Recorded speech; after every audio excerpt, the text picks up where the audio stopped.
Bismillahirrahmanirrahim. Uhayyikum bitahiyatil Islam wa hiya tahiyatan mubarakatan min 'indillahi 'azza wa jalla. Assalamualaikum warahmatullahi wabarakatuh.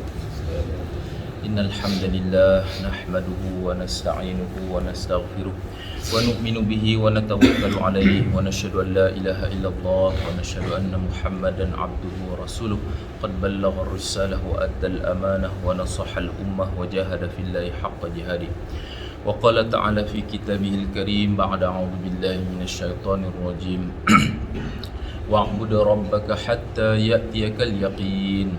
Wa qala Rasulullah sallallahu alaihi wasallam, al-kayyisu man dana nafsahu wa 'amila lima ba'dal maut wal 'ajizu man ittaba'a nafsahu hawaha wa tamanna 'ala Allah, atau kama qala alaihi salatu wassalam. Alhamdulillah, syukur kita pada Allah Subhanahu wa taala kerana dengan kasih sayang Allah masih beri kepada kita nafas untuk kita masih hidup, dan alhamdulillah Allah pilih kita untuk datang solat subuh secara berjemaah, yang mana banyak fadilatnya, sehingga Nabi memberitahu apa? Man shallal bardain dakhalal jannah. Siapa yang jaga dua solat yang sejuk, makanya dijamin masuk syurga.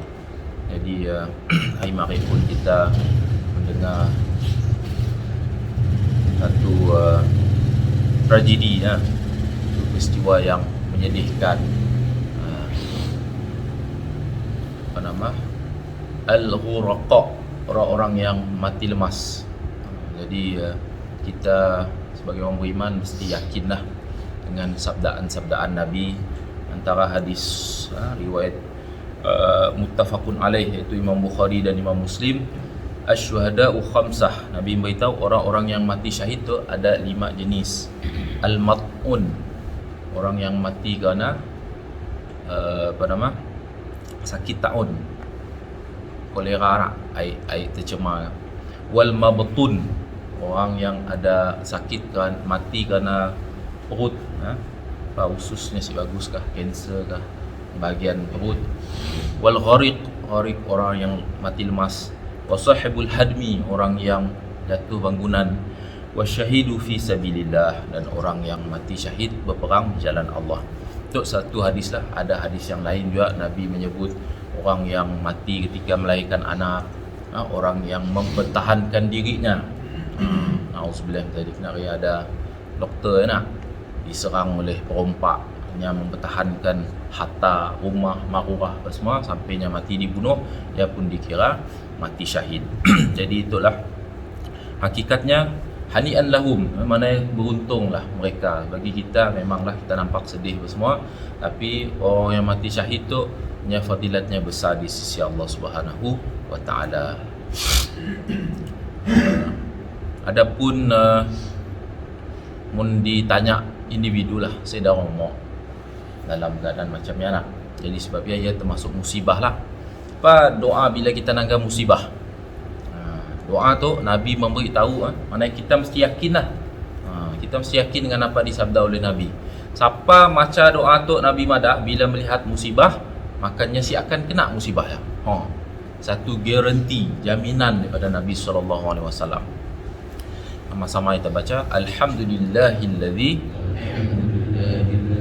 afani mimma btalaka bihi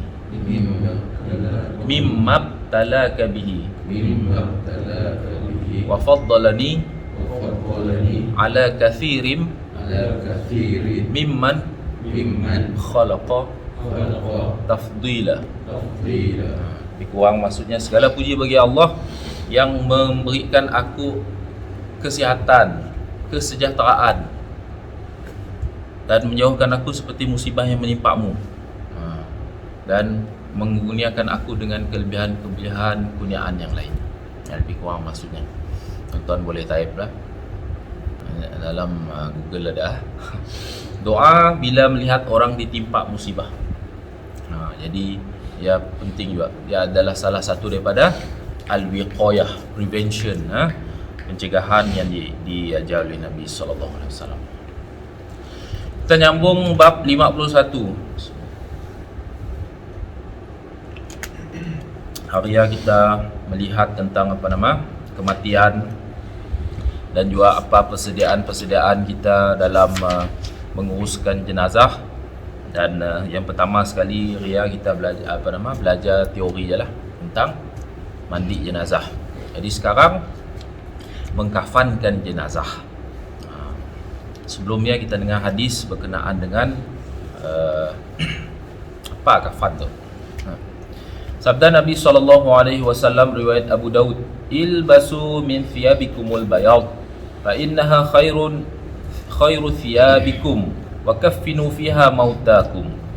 Pakailah pakaian-pakaian kamu daripada yang berwarna putih, kerana sesungguhnya ia adalah yang terbaik, pakaian yang terbaik, warna yang terbaik bagi kamu. Dan kafanilah jenazah kamu dengan kain yang berwarna putih, kain kafan warna putih. Jadi itu adalah satu pertama sekali yang dua-dua hadis tu adalah berbentuk encouragement, galakannya si wajib. Nabi memberikan galakan pakai baju warna putih. Jadi menanya dengan kita, apa favor Nabi yang paling dicintai oleh Nabi? Warna dicintai oleh Nabi adalah warna putih. Jadi sunnah membiasakan diri dengan warna putih. Dan bila disebut Nabi nyebut tadi khairu thiyabikum, pakaian yang terbaik. Hari Jumaat Nabi pun ada madah, pakailah pakaian yang terbaik. Maknanya sunnah pakai warna putih pada hari Jumaat. InsyaAllah dapat pun kita kerja standby baju warna putih. Jadi kita nak mengikut sunnah Nabi. Dan kita nanggap pun juga ulasan para ulama, antaranya putih tu menandakan kesucian, menandakan kebersihan. Pun kita pakai putih, secepat je kita detect nak apa tu, ada kotor sikit nak cepat kita masuk. Jadi kebersihan. Kemudian mengingatkan kepada kematian. Sebab apa? Nabi tadi pun menggalakkan waqafinu fiha mautakum. Maknanya sebaik-baiknya orang yang meninggal pakai kain warna putih. Tapi dalam mensyarahkan hadis tu, Imam An-Nawawi dalam kitab Rawdatul Talibin, pertama sekali sunat kafan warna putih. Dan jenis kain apa yang dipakai oleh si mati masa hidup, punya orang biasa. Jadi pakailah kain yang biasa lah tu, apa semualah. Boleh si pakai sutra, perempuan boleh kain kafan warna putih. Tetapi kata Imam An-Nawawi, makruh hukumnya. Sebab apa makruh? Jadi boleh menimbulkan kesedihan kepada orang miskin. Orang ngabas dia orang susah nak. Jadi nangga hampir je jenazah tu kain kafan tu sutra. Jadi ada perbezaan di sialah si digalakkan dalam Islam tu bila benda perbezaan tu terlalu obvious. Jadi Ria pun ada juga kajian memberitahu orang tu menjadi ke arah materialistik tu sebab media massa, dak natuk Facebook dah apa semua tu ada di kalangan orang lah, terlalu menunjuk-nunjuk kekayaan. Di dalam Islam pun boleh jatuh haram. Mun kita menunjuk-nunjuk tu nya boleh menyebab jatuh haram. Sebab apa? Datang sifat-sifat yang mazmumah ialah ria, ujub, takabur dan sebagainya, dan juga menimbulkan kesedihan kepada orang. Dan bila kena orang yang ada lemah iman, nya pun apa yang berlaku, aku pun mau macam dia juga nah apa semua nak, sehingga dah silalik lagi halal haram. Yang penting nya pun mau macam dia juga. Jadi sebab ya kita digalakkanlah semua benda kita nak exposekan dah apa semua, tunjukkan. Kemudian Imam An-Nawawi mensyarahkan lagi, aqallul kafni thawb wa akmalur rijal thalathah. Sekurang-kurangnya kain kafan adalah satu pakaian, sekurang-kurangnya. Kini tu alhamdulillah Masuk kawan saya pun ada juga, pun tuan-tuan nak standby awal, dah ada set kematian. Jadi cukup dalam ya ada kapur barus, dah atuknya semua dah ada dalamnya semua. Sabun pun ada, kain kafan pun semua ada. Jadi ya natuklah, tapi nauzubillah min dzalik, pun kita kena keadaan yang darurat, berlaku gempa bumi kah apakah, ataupun perang kah, ni nak cari standby barang ya secara komplit nak. Jadi sekurang-kurangnya satu pakaian yang menutup aurat, dan bagi wanita sekurang-kurangnya pakaian yang dipakai oleh wanita ketika ihram, kecuali muka dan tapak tangannya aja yang expose, yang lain tutuplah. Ya sekurang-kurangnya lah. Yang sebaik-baiknya wanita berapa helai? 5 helai. Lelaki tak 3, perempuan lagi tebal lah, supaya menjauhi daripada kelihatan aurat-auratnya. Okey, Syekh Salim bin Sumair Al-Hadrami Asy-Syafi'i berkata, aqallul kafniya, tu paling kurang tu disyarah oleh Syekh Salim bin Sumair itulah, thawbun ya'ummuhu wa akmaluhu lirrajul thalathu lafaif walil mar'ati qamis wa khimar wa izar wa lifaq fatan. Cara yang paling ringkas untuk mengkafan jenazah adalah dengan satu pakaian yang cukup untuk menutup badannya. Pakaian yang menutup badannya. Cara paling sempurna bagi mengkafan jenazah lelaki adalah 3 helai kain, maka dalam jenazah wanita sehelai kain untuk baju kurung, baju jenazahnya, sehelai kain tudung, sehelai kain izar. Apa maksud izar? Kain kita tu lah, kain tuan, yang digelar izar. Dan 2 helai kain untuk menutup keseluruhan badannya. Ditutupkan. Jadi dia adalah kaedah dalam menutup kain kafan. Izar juga adalah kain yang menutup anggota tubuh badan di bawah pusat. Jadi dia nama izar daripada pusat tu sampai ke dibah. Pun waktu kita hidup, tuan-tuan Nangga Sidak Hanafi, mereka begitu memberati menjauhi isbal ketika solat. Apa maksud isbal? Kain tu, izar ataupun seluar tu melebihi buku lali. Jadi kita dengar hadis, mafhum hadis Nabi SAW beritahu, antara orang yang dibenci Allah dan di akhirat Allah simuk nangga mukanya adalah salah satunya lelaki yang memakai waktu di dunia kain ataupun izarnya melebihi buku lali dengan perasaan sombong. Jadi ya syarahnya lah. Okey, yang pertama sekali memang sunnah lah, sebabnya Nabi pun se'da isbal.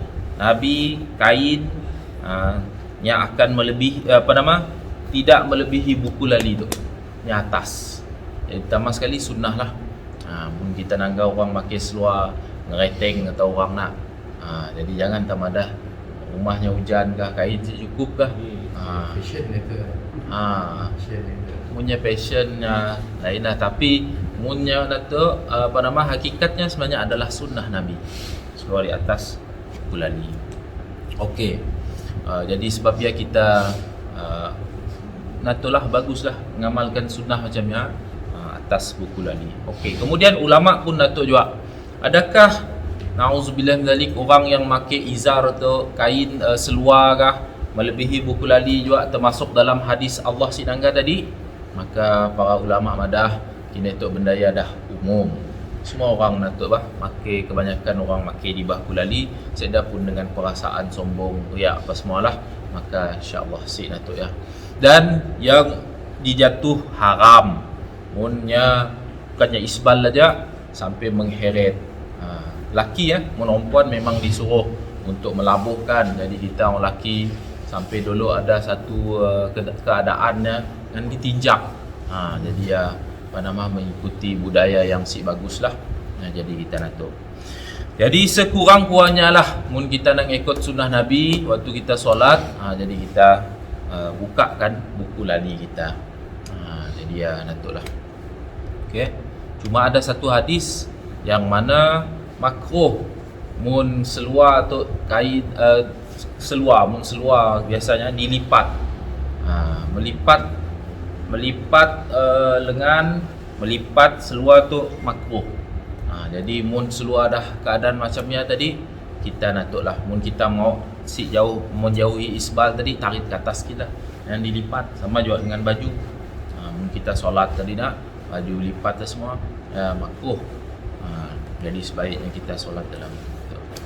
Macam ni lebih afdal lipat ke biarnya benda siapkan ditarik lagi dan semayang.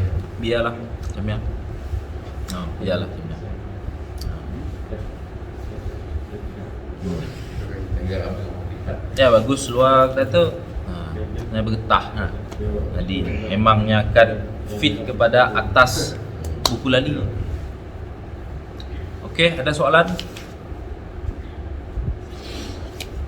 Tentang nato. Orang yang mati syahid pun sedalah ditandah untuk bahasa kita tergele-gele tandah macam anak. Jadi biarkan ditutup sebab ialah ketika mana Mus'ab bin Umair radhiyallahu anhu. Siapa Mus'ab bin Umair? Sahabat Nabi yang sebelum Islamnya adalah kaya, bergaya, sehingga dalam hadis ada apa? Yang pun minyak wanginya diimport daripada India. Apabila melalui jalannya semua orang, wah Mus'ab telah melalui jalan tu. Bukan sebarang-barang mak bapaknya nyaganya, kalangan orang yang elit. Tapi apabila masuk Islam, dihalau oleh keluarganya, selai seminggan saja apinya rapat dengan Nabi SAW, kuat menuntut ilmu, hebat ilmunya. Tonton tahu sih, sebelum hijrah ke Madinah, Nabi ngantarnya seorang berdakwah ke Madinah. The whole Madinah majority telah masuk Islam. Allahu Akbar. Ya, Mus'ab bin Umair syahid dalam peperangan Uhud. Apabila syahid, Nabi menangis, sedih lagi. Dia kaya anak. Jadi apabila meninggal, atas badannya terdedah, kainnya bawahnya bertutuplah. Jadi Nabi nyuruh tutupkan jenazahnya juga dengan daun-daun pokok. Maknanya ialah pengorbanan Mus'ab bin Umair radhiyallahu anhu. Dan juga bila kita natuk jenazah tu besar tuan-tuan. Manusia tu adalah mulia di sisi Allah. Jadi sebabnya kita mesti muliakan jenazah dan jangan ditandahnya terdedah macamnya ajalah.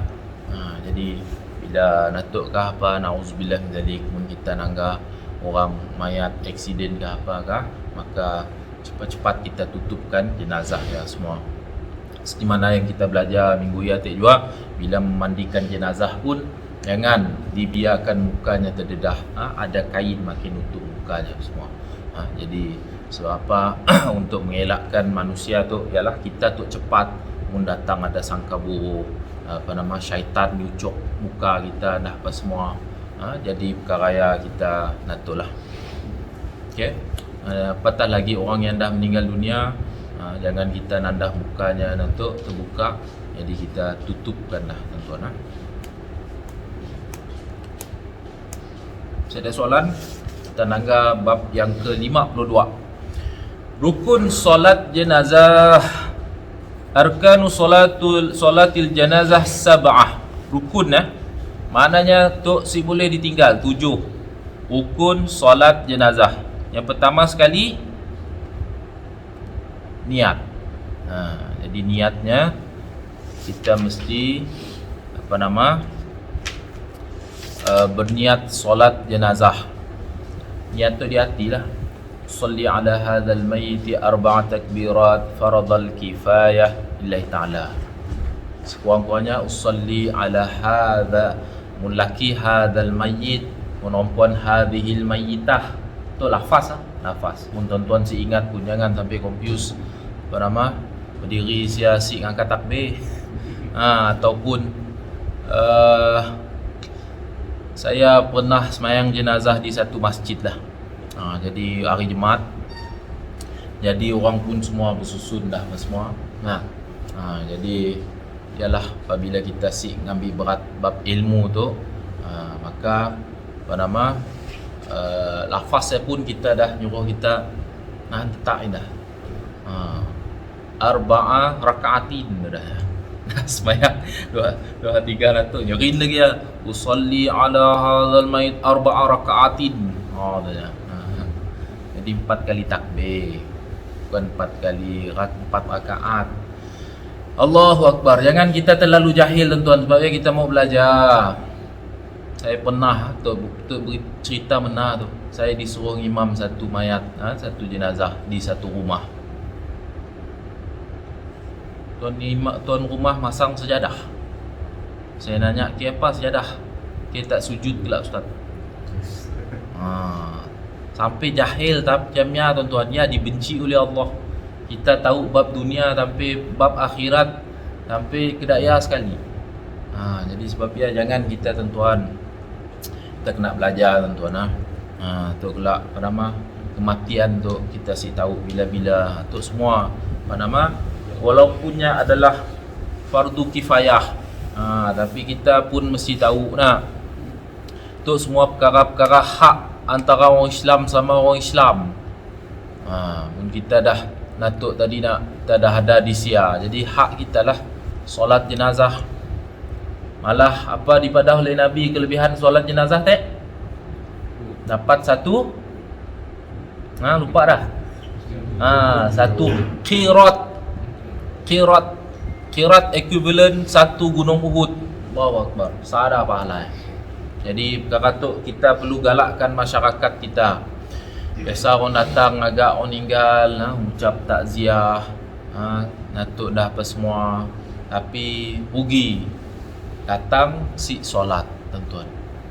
Malah Nabi pun madah 40 jemaah maka ke atas, maka solat jenazah tu akan Allah SWT pelihara daripada seksa kubur.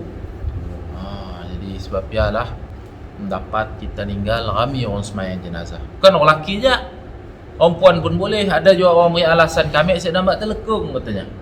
Baju kurung munya menutup aurat. Kiralah nya simbak stokin katanya. Kain labuhkan kedibah lagi. Bukan ada rukuk, sujud dah apa semua. Jadi perkara yang kita tahu 4 kali takbir. Batal solat jenazah makmum sekiranya tertinggal 2 kali takbir. Sebab apa? Solat 2 kali takbir adalah menyamai 2 rukun solat biasa. Imam dah 2 kali takbir dah. Imam masuk takbir ketiga barunya bertakbir, batalnya.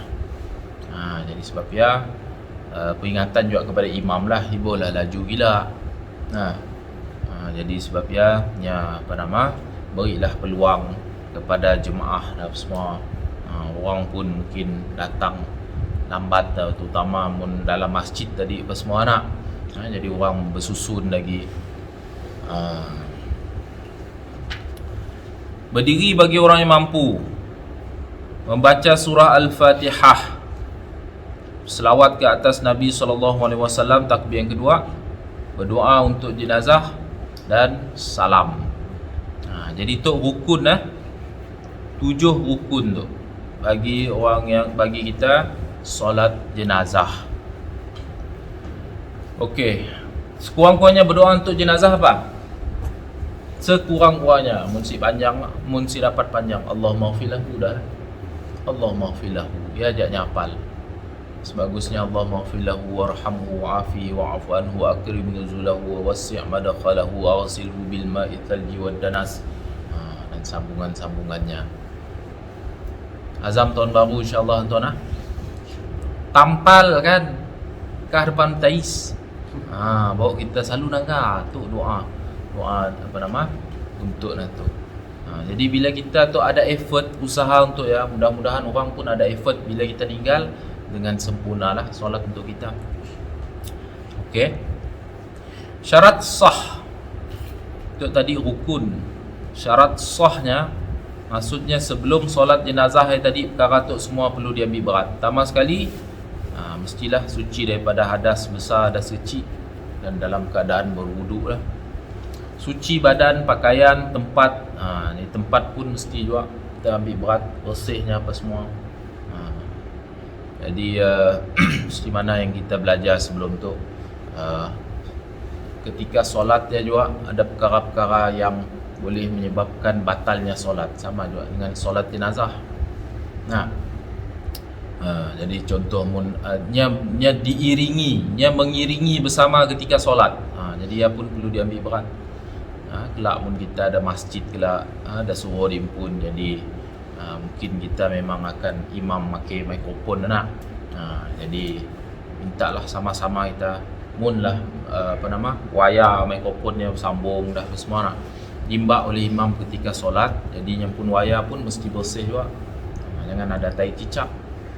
Mun ketika solat dia tadi ada tai cicak, dimbak sekali nya bergerak, batal semayang jadi perkara kita sama-sama bagusnya pakai wireless lah apa semua. Suci badan, pakaian, menutup aurat. Jadi untuk bagi sekurang-kurangnya lah. Tahu nauzubillah tadi dalam keadaan bencana kah apakah, kita pun susah nak prepare apa yang ada, di semayang pun mesti menutup aurat. Tapi mun kita bercampur dengan dak mazhab lain, jadi nya mengikut menutup aurat bagi mereka. Jadi tahu pula nauzubillah tadi kita bercampur dengan sidak mazhab Maliki tadi Jadi aurat ketika solat mereka adalah kemaluan depan dan belakang. Nya semayang ke sobib saja. Jadi ya dah datuknya ketetapan dalam mazhabnya. Dia berdasarkan hadis yang mana Nabi semayang ada jubah Nabi bisak, nampak datuk Nabi, paha Nabi. Tapi bagi mazhab Syafi'i, Imam Syafi'i, hadis ya bukan bertaraf yang boleh jadikan sebagai dalil. Menghadap kiblat, itu pentinglah. Mana-mana kita solat mesti menghadap kiblat. Jadi itu kita dalam solat jenazah pun kiblat, jadi dada kita mesti sentiasa. Syaratkan jenazah yang disolat sudah dimandikan. Jangan kita semayang mayat belum dimandi. Jadi sisah mayat yang mesti dimandikan juga. Sama juga dengan solat jenazah sebelah depan. Apa nama semayang ya? Solat jenazah ghaib. Solat jenazah ghaib. Contoh kita dengar kawan kita di Semenanjung meninggal dunia. Jadi kita pastikan mun kita nak solat jenazah ghaibnya nya dah dimandikan. Jangan nya belum mandi kita dah semayang jenazah ghaibnya. Jadi solat jenazah ghaib tu pun mestilah jenazah ya dah dimandikan. Dan juga solat jenazah ghaib tu sampai ada riwayat madah, pandangan madah bila-bila. Setahun terdengar, meninggal dah kawan aku maka boleh kita solat jenazah ghaib. Usalli ala mayyit ghaibah al-ghaib, menolaki ghaib, ghaibah, arba'at takbirat, fardul kifayah lillahi ta'ala. Jadi kita dengar tadi. Sebab Nabi yang memulakan solat jenazah ghaib kepada raja apa? Raja apa yang masuk Islam senyap-senyap Raja Najasyi. Najasyi ya raja lah. Nama raja ya, wallahu alam. Apabila Nabi menghantar sahabat untuk berhijrah ke Habsyah ya, sidak kafir Quraisy sampai hantar utusan ambil balik sidak tu, tapi nya mempertahankan. Senyap-senyap nya masuk Islam. Jadi nya meninggal, malaikat madah dengan Nabi, Najasyi meninggal dan nya dah masuk Islam, maka Nabi solat jenazah ghaib untuknya. Okey. Sunat tok sunat tuan-tuan. Ya, baru minggu ya kita dengar Allahu Akbar. Sampai berkelahi dah dalam masjid. Apa nama? Saf. Mesti 3 saf aja. Mudah orang kami ni nak mula sampai 3 saf. Tok sunat tuan-tuan. Sunat dilakukan dengan 3 saf. Bukannya wajib. Tok sampai dipaksa orang semua ngikut sampai 3 saf. Dah orang ramai, alhamdulillah lah kepada jenazah tadi nak. Dipaksa lagi. Semua berpadat-padat sampai 3 saf. Lagilah kita tu dalam keadaan masih Covid tu dah apa semua nak. Jadi sebab ya kita mesti tahu nak ni sunat. Ni si sunat. Jika jenazah lelaki kedudukan imam adalah berada tepat pada muka jenazah. Jadi tu sunat. Kan wajib kan?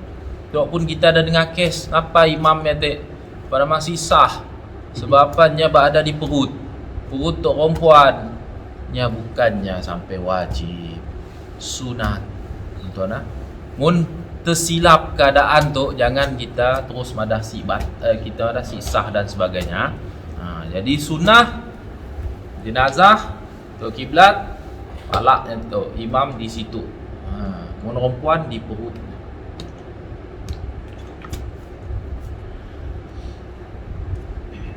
ataupun di punggung, di bahagian punggung. Sunat lagi mengangkat kedua tangan ketika takbir sejajar dengan bahu dan setelah itu meletakkannya di bawah dada dan di atas pusat seperti dalam solat. Semua bacaan dilakukan secara perlahan sir walaupun solat jenazah dilakukan pada waktu malam. Dengan kita pada malam tu jadi kita semayang maghrib isyak nyerin indah baca Fatihah. Tapi itu semuanya adalah sunat. Sekiranya nama manusia tu si lari daripada salah. Dalam keadaan nervous kah, dalam keadaan kita si biasa kata dia Allahu Akbar kata imam. Bismillahirrahmanirrahim bacanya secara nyerin. Jangan kita terus pada madah imamnya batal. Tok bab sunat tuan-tuan. Okey, tangan pun seperti mana dalam mazhab Syafi'i kita lah di bawah dada, di atas pusat. Saya dulu waktu berdakwah ke Bangladesh, I've been to your country 5 months jadi ada satu jenazah disolatkan. Hanafi dannya sekedar raf'ul yadain, mengangkat kedua tangan ketika solat jenazah. Mereka hanya suara aja. Jadi saya seorang ya Allah. Aduh hal sidanya si ngangkat tangan Jadinya suara aja Allahu Akbar baca Fatihah, Allahu Akbar selawat. Jadi Syafi'i kita sunnah mengangkat tangan. Membaca ta'awuz sebelum baca Fatihah. Jadi memang kita pun bila kita baca Al-Quran pun wa idza qara'tal Quran Allah SWT nyuruh kita fasta'idz billahi minasyaitonir rajim. Ayatnya pun adalah perintah sunat dalam solat, di luar solat, termasuk juga solat jenazah tadi untuk kita membaca al-isti'adzah ataupun ta'awuz. Tidak membaca doa iftitah selepas takbir dan tidak baca surah selepas Al-Fatihah kerana solat jenazah dilaksanakan dengan ringkas dan cepat. Jadi solat jenazah tu bukan macam solat fardu, bukan macam solat sunat yang lain. Dalam solat sunat yang lain, sahabat memberitahu Nabi tu apa? Tulul qunut. Bacaannya panjang-panjang. Dalam solat fardu pun, dalam solat jahrun, solat yang nyerin, imam pun ada keadaan disunahkan membaca panjang. Ada sunnah macam pendek. Ada ketika Nabi ngimam solat subuh, Nabi baca surah yang pendek je, surah lazim je. Ada ketika Nabi baca panjang. Antara surah yang favorite Nabi adalah surah apa? Surah Qaf. Pagi Jumaat ya memang dianjurkanlah untuk baca sejadah dan surah Al-Insan. Sunat membaca doa lain tambahan bagi jenazah selepas takbir yang ketiga. Antaranya Allahumma ghfir lihayyina wa mayyitina wa syahidina wa ghaibina wa saghirina wa kabirina wa dhakarina wa unthana. Allahumma man ahyaitahu minna fa ahyihi 'alal Islam wa man tawaffaitahu minna fatawaffahu 'alal iman. Jadi tu sunnah tu. Mun kita dapat ngapal, saya pun belum hafal. InsyaAllah kita azamah. Ya Allah, ampunilah siapa yang masih hidup di antara kami dan yang sudah meninggal dunia, yang hadir dan yang tidak, anak kecil di antara kami dan orang dewasa, lelaki dan perempuan kami. Ya Allah, siapa yang Engkau hidupkan di antara kami, maka hidupkanlah dia di atas agama Islam. Dan siapa yang Engkau matikan dia di antara kami, matikanlah dia di atas iman. Jika jenazah itu budak kecil yang belum dewasa, belum balik, sunat selepas takbir yang ketiga mendoakan kedua ibu bapanya. Allahumma ja'alhu faratan li abawaihi wa salafan wa dhukhran wa idhatan wa i'tibaran wa syafi'an wa thaqqil mawazinahuma waghfiris sabra ala qulubihima wa la taftinhuma ba'dahu wa la tuharrimhuma ajrah. Ya Allah, jadikanlah anak ini sebagai pendahulu bagi kedua orang tuanya dan tabungan, simpanan, nasihat, iktiba dan syafaat bagi keduanya. Beratkanlah timbangan mereka di akhirat, berikanlah kesabaran dalam hati-hati mereka, dan janganlah dijadikan fitnah bagi mereka, dan diberikan kepada mereka pahala. Jadi itu antara sunnah dibaca menembiak belum mencapai usia sinnul buluh, usia puberti. Jadi kita mendoakan ganjaran pahala, kesabaran kepada nyempun kedua ibu bapanya. Baca doa selepas takbir, itu sunnah. Lepas takbir yang keempat, mun si tahu diam aja. Allahumma la tahrimna ajrahu wa la taftinna ba'dah waghfir lana wa lahu rabbana atina fid dunya hasanah wa fil akhirati hasanah wa qina adzabannar. Coba aja. Allahumma la tahrimna ajrahu wa la taftinna ba'dahu waghfir lana wa lahu rabbana atina fid dunya hasanah wa fil akhirati hasanah wa qina adzabannar. Cuba kita naga doa tu. Kalau punya sunnah nak, Nabi SAW mengajar kepada kita, kita pun link hubungan kita dengan orang meninggal. Allahumma la tahrimna ajrahu, ya Allah jangan haramkan pahala untuk si mati. Dan kita berdoa pada Allah, meninggal tu berterusan dalam ketaatan, dalam ganjaran pahala di sisi Allah. Wala taftinna ba'dahu, janganlah meninggal tu yang mendatangkan fitnah kepada kita. Tak jauhlah supaya Allah tutupkan aib-aibnya dah apa semua, jangan dibukanya pun aibnya. Ya juga termasuk Datuk. Dan ampunilah kami dan ampunilah dia. Tiada wahai Tuhan kami, berikanlah kami kebaikan di dunia dan di akhirat, dan jauhkanlah kami daripada siksa api neraka. Jadi itu adalah sunat menguruskan jenazah, solat jenazah.